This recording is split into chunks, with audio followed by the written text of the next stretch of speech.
बिस्मिल्लाहिर्रहमानिर्रहीम। या अय्युहल्लज़ीन आमनू ला तुल्हिकुम अम्वालुकुम वला औलादुकुम अन ज़िक्रिल्लाह वमन यफ़अल ज़ालिक फ़उलाइक हुमुल ख़ासिरून। वअन्फ़िक़ू मिम्मा रज़क़नाकुम मिन क़ब्ल अन यअतिय अहदकुमुल मौत फ़यक़ूल रब्बि लौला अख़्ख़रतनी इला अजल क़रीब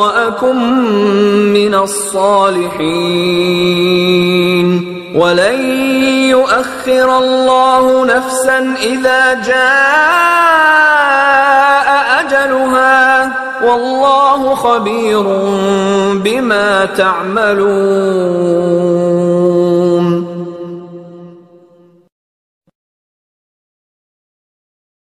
इन्नल हम्दुलिल्लाह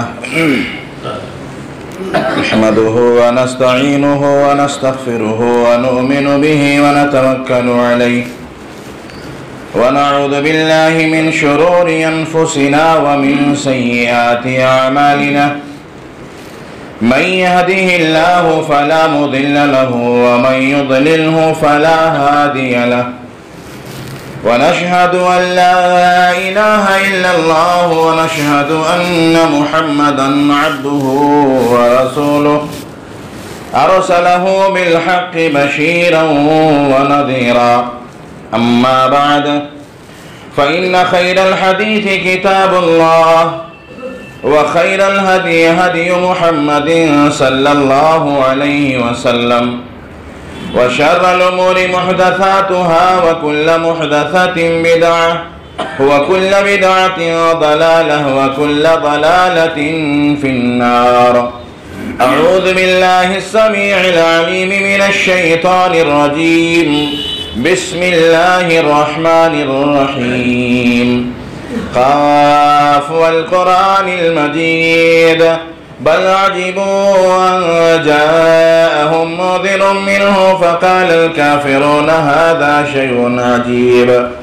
अइज़ा मितना व कुन्ना तुराबन ज़ालिका रज्उन बईद। क़द अलिमना मा तनक़ुसुल अर्ज़ु मिन्हुम व इंदना किताबुन हफ़ीज़। बल कज़्ज़बू बिलहक़्क़ि लम्मा जाअहुम फ़हुम फ़ी अमरिन मरीज। अफलम यंज़ुरू इलस समाइ फ़ौक़हुम कैफ़ बनैनाहा व ज़य्यन्नाहा व मा लहा मिन फ़ुरूज। वल अर्ज़ मददनाहा व अलक़ैना फ़ीहा रवासिय व अम्बतना फ़ीहा मिन कुल्लि ज़ौजिन बहीज। तबसिरतन व ज़िक्रा लिकुल्लि अब्दिन मुनीब। वनज़्ज़लना मिनस समाइ माअन मुबारकन फ़अंबतना बिही जन्नातिन व हब्बल हसीद। वन्नख़्ल बासिक़ातिन लहा तलउन नदीद रिज़क़न लिलइबादि व अहयिना बिही बलदतन मैतन कज़ालिकल ख़ुरूज। कज़्ज़बत क़ब्लहुम क़ौमु नूह व अस्हाबुर रस्स व समूद व आद व फ़िरऔन व इख़वानु लूत व अस्हाबुल लैकति व क़ौमु तुब्बअ कुल्लुन कज़्ज़ब अर्रुसुल फ़हक़्क़ वईद। अफ़अयिना बिलख़ल्क़िल अव्वल बल हुम फ़ी लब्सिन मिन ख़ल्क़िन जदीद। क़ाल अल्लाहु तबारक व तआला फ़ी कलामिहिल मजीद। अऊज़ु बिल्लाहि मिनश शैतानिर रजीम। इन्नमा अम्वालुकुम व औलादुकुम फ़ितनह वल्लाहु इंदहु अज्रुन अज़ीम। रब्बि इश्रह ली सदरी व यस्सिर ली अमरी वहलुल उक़दतम मिन लिसानी यफ़क़हू क़ौली। रब्बि ज़िदनी इल्मा। हर किस्म की तारीफ़ व तौसीफ़, बड़ाई, बुजुर्गी, हम्द व सना उस वहदहू ला शरीका लहू के लिए लायक और सज़ावार है, जो हम सब का खालिक है, हमें पैदा करने वाला है, जो हमारी ज़िंदगी की भाग दौड़ को देख रहा है, हमारे ऊपर नज़र रखे हुए है।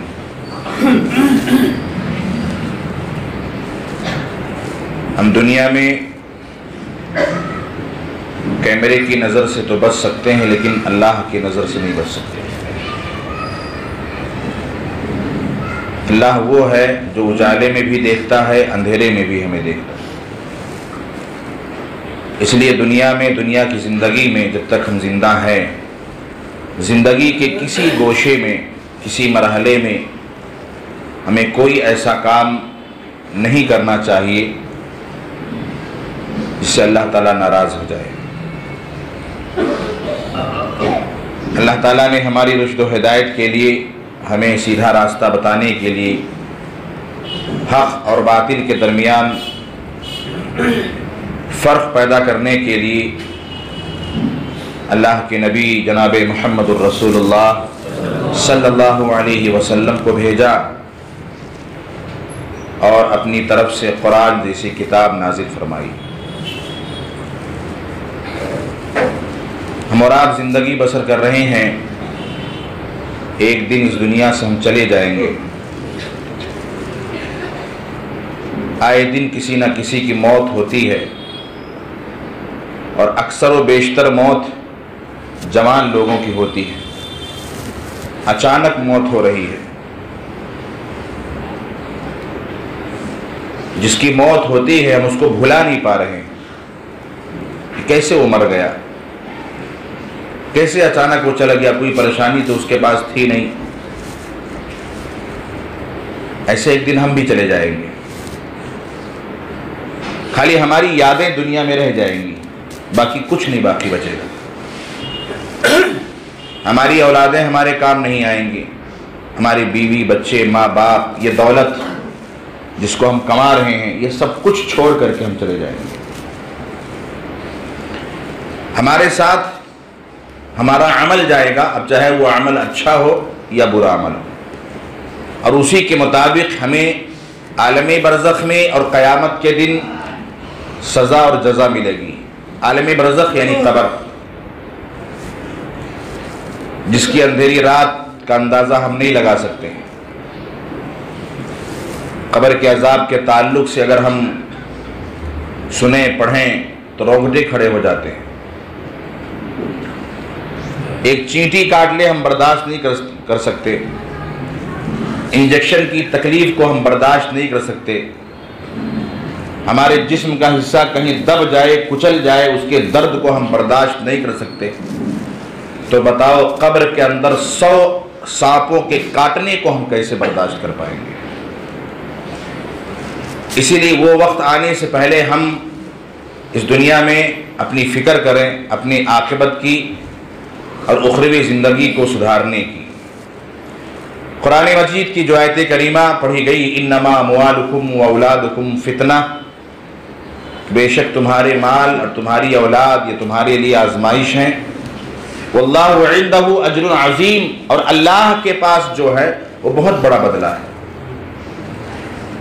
खुद हमारी ज़िंदगी आजमाइश, हम इस दुनिया में जो आए हैं किस लिए आए हैं? इम्तिहान गाह है ये दुनिया। अब इस दुनिया में हम इम्तिहान दे करके कहां तक पास होते हैं, कौन फेल होता है, इसका फैसला हमें करना है। मुसलसल हम सुनते चले आ रहे हैं औलाद के ताल्लुक से। कुछ बातें बहुत सारी हैं, कुछ अहम बातें रह गई थी, क्योंकि ये दोनों चीज़ें हमारी ज़िंदगी की अहम है और इन्हीं दोनों चीज़ों की हमें फ़िक्र है। और यकीनन हम फ़िक्र करते हैं, क्योंकि औलाद ये अल्लाह की तरफ से खुशखबरी है। अल्लाह ताला ने हज़रत ज़करिया अलैहिस्सलाम को यही कहा था कि मैं तुम्हें एक औलाद की खुशखबरी दे रहा हूँ। और जब हज़रत इब्राहीम अलैहिस्सलाम ने दुआ की, रब्बे हबली मिनस सालिहीन, फबश्शरनाहु बिग़ुलामिन हलीम, तो अल्लाह ने कहा हमने खुशखबरी दी। तो औलाद का होना ये खुशखबरी है, एक नेमत है, एक जिम्मेदारी है। अल्लाह के नबी सल्लल्लाहु अलैहि वसल्लम के भी औलादें थीं, लेकिन उन औलादों में बच्चे तो बचपन में फौत कर गए थे। अल्लाह के नबी सल्लल्लाहु अलैहि वसल्लम की बच्चियां ये सिन्ने बुलूगत तक पहुंची और शादियां हुई उनकी। हज़रत फातिमा रज़ी अल्लाह ताला अन्हा ने अल्लाह के नबी सल्लल्लाहु अलैहि वसल्लम से कहा कि अब्बा, कुएं से पानी निकाल कर और चक्की में आटा पीसते पीसते हाथ में और कमर में छाले पड़ गए। गुलाम आए हुए थे कुछ बांटने के लिए, तो कहा अल्लाह के नबी सल्लल्लाहु अलैहि वसल्लम से कि अब्बा एक गुलाम मुझे भी दे दीजिए। चाहते तो अपनी बेटी का पहले ख्याल करते, लेकिन नबी इंसाफ पसंद थे। अल्लाह के नबी सल्लल्लाहु अलैहि वसल्लम ने फरमाया कि जो लोग जंगे बद्र में शहीद हो गए हैं, जिनके शौहर जिनके घर कोई नहीं है, पहले उनका हक बनता है। लेकिन उसके बावजूद भी अल्लाह के नबी ने अपनी बेटी को ऐसे जाने नहीं दिया। ऐसा नहीं कि कुछ नहीं दिया, मायूस कर दिया। कहा जब रात को सोने लगो तो 33 मरतबा, रात के वक्त जब सोना तो 33 मरतबा सुभान अल्लाह, 33 मरतबा अल्हम्दुलिल्लाह, 34 मरतबा अल्लाह अकबर पढ़ के सोना, तुम्हारी सारी तकलीफ दूर हो जाएगी। नमाज के बाद हमें तस्बीहात गिनना चाहिए। हम अपनी औलादों को ऐसी तरबियत करते हैं, ऐसी नसीहत, ऐसी बातें बताते हैं, नहीं बताते हैं। आज अगर हमारी औलाद रात को देर तक जागे, हम खुद जागते हैं, हमारी औलाद जागे, अब तो स्कूल खुल गए, हम ये कह के औलाद को ये सुनाने की कोशिश करते हैं, बच्चे बेटा या बेटी सो जाओ, सुबह जल्दी उठना, स्कूल जाना है, कहते हैं ना, फिक्र रहती है स्कूल के लिए लेट ना हो जाए। लेकिन मेरे भाइयों, कभी हमने ये भी कहा बेटा सो जाओ जल्दी, सुबह फजर की नमाज पढ़नी है? कहा कभी? जल्दी उठना, फजर की नमाज पढ़नी है, सो जाओ जल्दी, नहीं कहते। स्कूल की फिक्र हमें है, तालीम की फिक्र हमें है, वो भी वो तालीम जिसका कोई फायदा नहीं है, लेकिन जिसका फायदा दुनिया में भी है और आखिरत में भी है, उसके लिए फिक्रमंद नहीं करते कि बेटा सो जाओ, सुबह जल्दी उठना, नमाज पढ़नी है। ये सब नसीहतें हमें अपने औलादों को करनी चाहिए। फिर औलाद जब बड़ी हो जाती है, जवान हो जाती है, सिन्नी बुलूगत को पहुंच जाती है, तो फिर वो बेराहरवी का शिकार होती है। तो फिर हम ही शिकायत करते हैं कि हमारी औलाद नाकारा हो चुकी। अल्लाह के नबी सल्लल्लाहु अलैहि वसल्लम हज़रत आयशा रज़ी अल्लाह ताला अन्हा फरमाती हैं कि अल्लाह के नबी सल्लल्लाहु अलैहि वसल्लम की क्या आदत थी कि आप कोई चीज किसी को देते थे तो दाहिने हाथ से देते थे, कोई चीज आप किसी से लेते थे तो दाहिने हाथ से लेते थे। दाहिना मतलब राइट हैंड, लेफ्ट हैंड। आज हम दाया और बाया भी नहीं समझते, और हमारे बच्चों को अगर कहा जाए, बच्चों को कभी पूछो कि दाया हाथ और बाया हाथ क्या होता तो नहीं पता, क्योंकि अंग्रेजी जानते हैं, अंग्रेज से आए हुए हैं। लेफ्ट और राइट समझ जाएंगे, लेकिन दाया और बाया नहीं समझ पाएंगे, दाहिना और बाया नहीं समझ पाएंगे। अल्लाह के नबी सल्लल्लाहु अलैहि वसल्लम जब कोई चीज देते थे तो दाहिने हाथ से देते, लेते थे तो दाहिने हाथ से लेते थे। और अल्लाह के नबी सल्लल्लाहु अलैहि वसल्लम ने फरमाया एक दूसरी रिवायत में कि तुम जब किसी को कोई चीज दो तो दाहिने हाथ से दो, और किसी से कोई चीज लो तो दाहिने हाथ से लो, क्योंकि बाएं हाथ से देना और बाएं हाथ से लेना यह शैतान का काम है। कभी बच्चा सिखाया हमने अपने बच्चों को? हमने ऐसा किया, इस पे गौर किया? खाना हम खाते हैं तो दाहिने हाथ से खाते हैं। अगर कोई बाएं हाथ से खाना खाए, उल्टे हाथ से, लेफ्ट हैंड से, तो हम उसको टोक देते हैं कि बाएं हाथ से नहीं खाना चाहिए।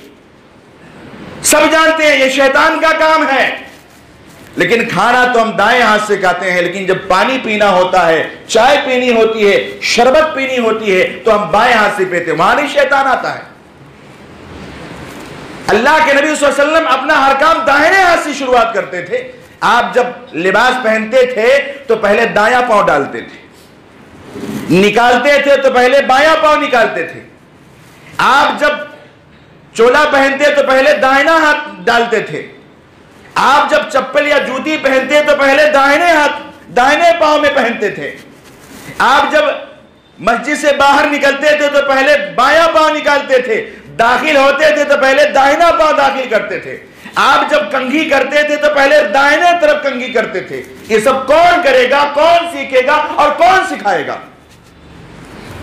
और हम कहते हैं कि हम नबी सल्लल्लाहु अलैहि वसल्लम के मुत्तबईन हैं, हम नबी सल्लल्लाहु अलैहि वसल्लम की सुन्नत पर चलने वाले हैं। कहां तक हम सुन्नत पर चलते हैं? कहां तक हम नबी सल्लल्लाहु अलैहि वसल्लम की सुन्नतों को कहां तक अदा करते हैं? ये ज़ाहिरतन छोटी छोटी चीजें हैं, लेकिन इसके अजर सवाब बहुत बड़े हैं। क्या हमें नहीं मालूम वो हदीस? हम बच्चों को यह कह करके टाल देते हैं कि बड़ा होने के बाद सीख जाएगा। नहीं सीखेगा, आदत बन जाएगी उसकी आदत, और जो चीज आदत बन जाती है वो कभी खत्म नहीं होती। अल्लाह के नबी ने कहा, एक शख्स से आया, वाकया मालूम है कि भाई तो वो बाएं हाथ से, उल्टे हाथ से खाना खाना शुरू कर दिया। अल्लाह के नबी ने कहा तुम दाहिने हाथ से खाओ। उसने कहा ये मेरे को कैसे टोक दी? आज हमारे अंदर भी ये चीज है। अगर हमसे कोई गलती हो जाए, और गलती के हम पुतले हैं, इंसान खताओं का, गलतियों का पुतला है। कोई नहीं कह सकता कि मुझसे गलती नहीं होती है, भूल चूक गलती होती। इसीलिए अल्लाह ने दुआ सिखाई, रब्बना ला तुआखिदना इन नसीना औ अख्ताना। सूरह बकरा आखिरी आयत उठाइए आप, जिसकी बड़ी फजीलत भी है पढ़ने की। आखिरी 2 आयतों की बड़ी फजीलत है, उसी में यह दुआ है, रब्बना ला तुआखिदना इन नसीना औ अख्ताना। अल्लाह ताला अगर हमसे भूल चूक हो जाए, गलती हो जाए, तो हमारी पकड़ मत करना, क्योंकि हो नहीं है गलती। इंसान है हम, खता और निस्यान के पुतले हैं हम लोग। गलती सबसे होती है, लेकिन गलतियों की इस्लाह होनी चाहिए और इस्लाह का तरीका होना चाहिए। अल्लाह के नबी सल्लल्लाहु अलैहि वसल्लम ने उस शख्स से कहा कि तुम दाहिने हाथ से खाओ, बाएं हाथ से मत खाओ। लेकिन उसके अंदर एक तरीके से तकब्बुर पैदा हो गया, अनानियत आ गई उसके अंदर कि इन्होंने मुझे कह कैसे दिया, का नहीं खा सकता मैं। अल्लाह के नबी सल्लल्लाहु अलैहि वसल्लम ने कहा अल्लाह करे तू ना खा पाए। और जब तक जिंदा रहा, उठाइए नबी की हदीस, कभी भी वो दाहिने हाथ से नहीं खा पाया। हम भी अगर गलती करते हैं और गलती की इस्लाह कोई करे तो हम चढ़ जाते हैं, तेवर हमारे गर्म हो जाते हैं, हमारे तेवर गर्म हो जाते हैं। एक तो गलतियों की इस्लाह का तरीका नहीं हमें मालूम, और इस्लाह अगर कोई करे तो हमारे तेवर चढ़ जाते हैं। तौबा उसी वक्त कबूल होगी जब इंसान अपने गुनाहों का पहले इकरार करेगा। ये सुन लीजिए, तौबा के लिए जो शराइत है, उन शराइत में पहली शर्त या एक शर्त वो क्या है कि पहले उस गुनाह का इकरार करो, एक्सेप्ट करो उसको कि मैंने किया है इसको, तब अल्लाह माफ फरमाएगा। ऐसे नहीं माफ करेगा। तो हम अपनी औलादों को, अपने बच्चों की नसीहत करें, उनकी तरबियत करें, उनको बताएं कि दाहिने हाथ से खाओ, बिस्मिल्लाह करके खाओ। कज़ाए हाजत के लिए जब जाओ तो पहले बायां पांव दाखिल करो, और बायां पांव दाखिल करने से पहले दुआ पढ़ो, अल्लाहुम्मा इन्नी अऊज़ु बिका मिनल खुबूसी वल खबाइस। बायां पांव दाखिल करने से पहले दुआ पढ़ो, फिर बायां पांव दाखिल करो, और जब कज़ाए हाजत से बाहर निकलो तो पहले दाहिना पांव बाहर निकालो, उसके बाद दुआ पढ़ो गुफरानका। ये हम सिखाएं। बैठ करके कज़ाए हाजत करो। कई सारे बच्चों को देखिए खड़े खड़े अपनी जरूरत पूरी करते हैं। आप दस्त भी नहीं ले रहे हो, खड़े खड़े, एक तो खड़े खड़े और एक किबला रुख होकर के। क्या किबले का एहतराम नहीं है? किबले का एहतराम होना चाहिए, उस तरफ मुंह करके हम नमाज पढ़ते हैं। ये कौन सिखाएगा? हमें अपने बच्चों को सिखाना चाहिए। अगर बाहर जाओ तो ऐसी जगह जाओ जहां पर्दा हो। आज मस्जिदों में कई जगह इंतजामात हैं, जो लोग मजबूर हैं बैठ करके नहीं कज़ाए हाजत पूरी कर सकते, उनके लिए इंतजामात कर दिए जाते हैं। तकलीफ, पांव की तकलीफ है, और कोई मजबूर है, बहुत ज्यादा मोटापा, नहीं बैठ सकते हैं, उसका फायदा दूसरे लोग नाजायज तरीके से उठाते हैं कि साहब हमारी तो जींस बहुत टाइट है, बैठ नहीं सकते। इतनी टाइट जींस क्यों पहनते हो जिससे आजा नजर आए? इतने चुस्त, इतने सख्त लिबास क्यों पहनते हो? क्या है शरीयत में ऐसा? कई सारे लोग खड़े खड़े कज़ाए हाजत पूरी करते हैं। नहीं सही है यह तरीका। बैठ करके पूरी करो।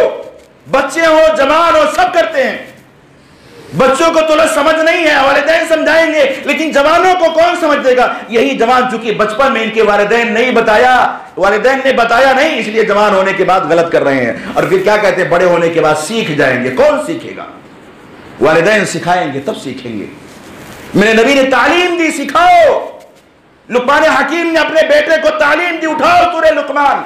क्या क्या तालीम दी बेटे को? शिर्क मत करना, तकब्बुर करके मत चलना, जमीन पे आकर करके मत चलना, किसी से को देख करके अपने चेहरे को मत फेर लेना, किसी को हकीर मत समझना। ये लुकमान हकीम ने अपने बेटे को नसीहत की थी। खुद ब खुद औलाद बड़े होकर के नहीं सीख जाएगी।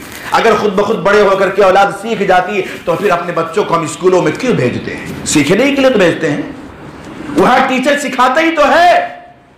कैसे बड़े होने के बाद इंग्लिशदार, इंजीनियर, मास्टर बन गई? नहीं। बहुत बड़ी जिम्मेदारी है मेरे भाइयों, बहुत बड़ी जिम्मेदारी है। अल्लाह के नबी सल्लल्लाहु अलैहि वसल्लम ने जिंदगी जीने के सारे तरीके बता दिए हैं।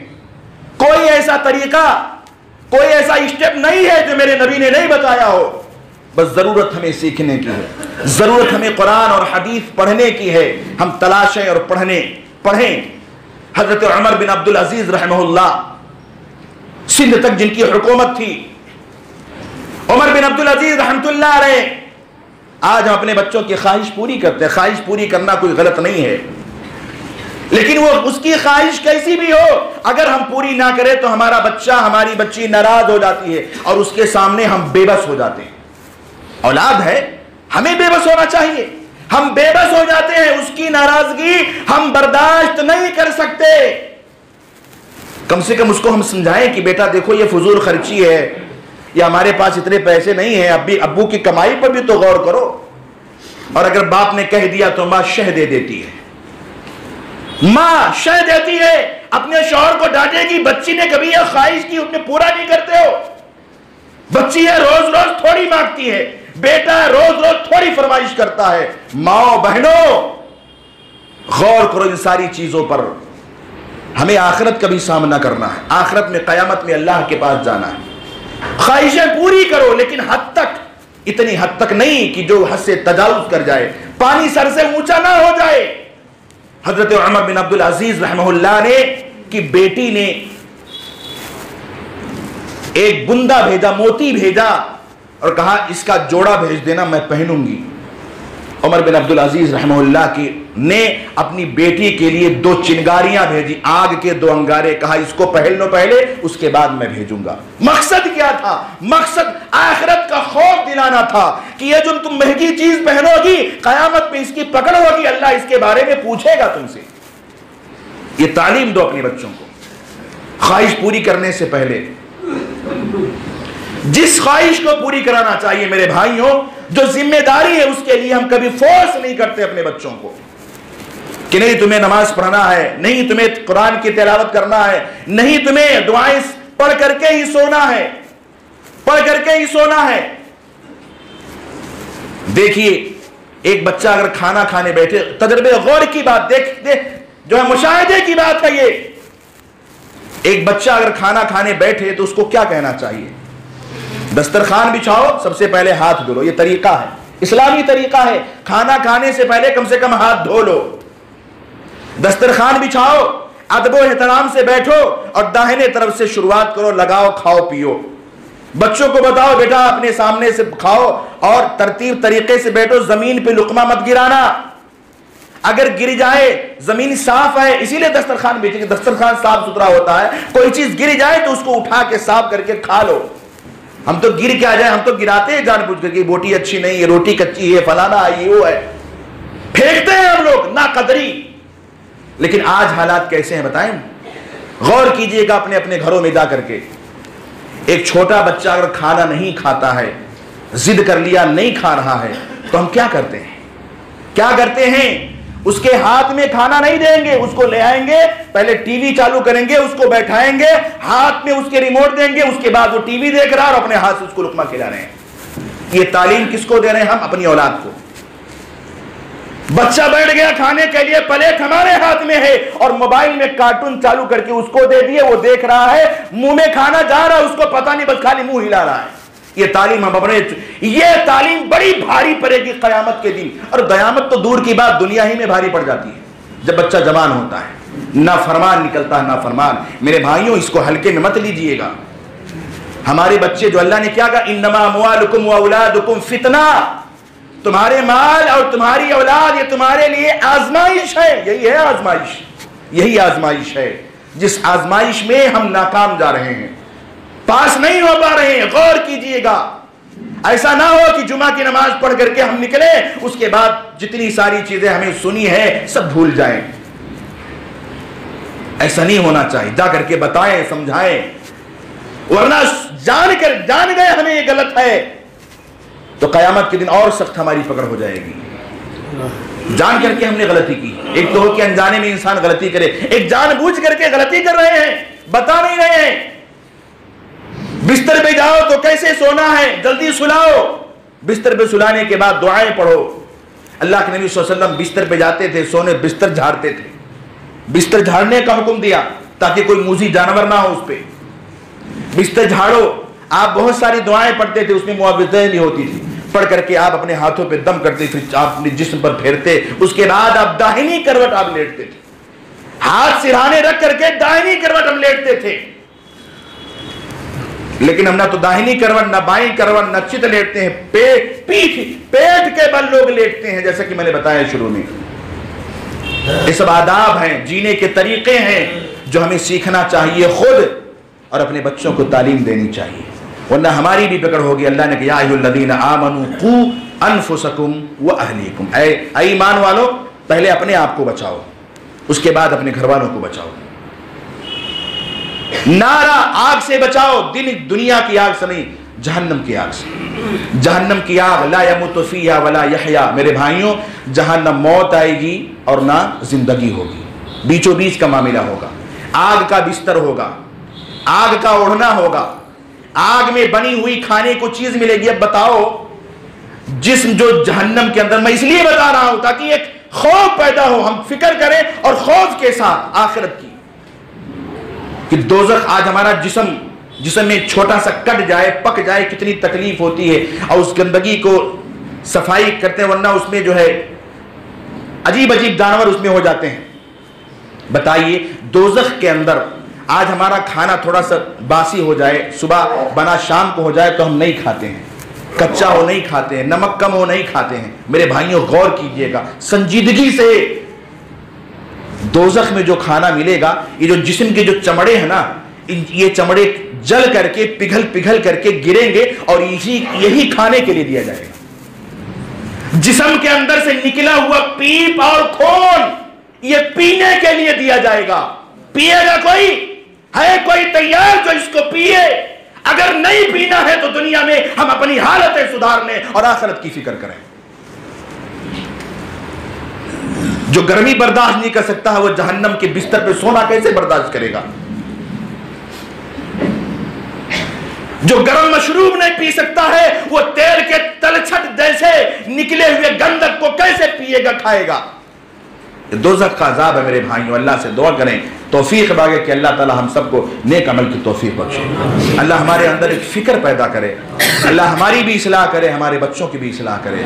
अल्लाह ताला हमें दुनिया के इख्तिलाफ और इंतशार से दूर रख करके हम में से हर शख्स को अपनी आखिरत बनाने की फ़िक्र में लगा दे। अल्लाह हम सबको सच्चा पक्का नमाजी बना। अल्लाह हमारे नौजवान बच्चों को, नई नस्लों को भी अल्लाह ताला उनको भी दीनदार बना और उनको 5 वक्त का नमाजी बना।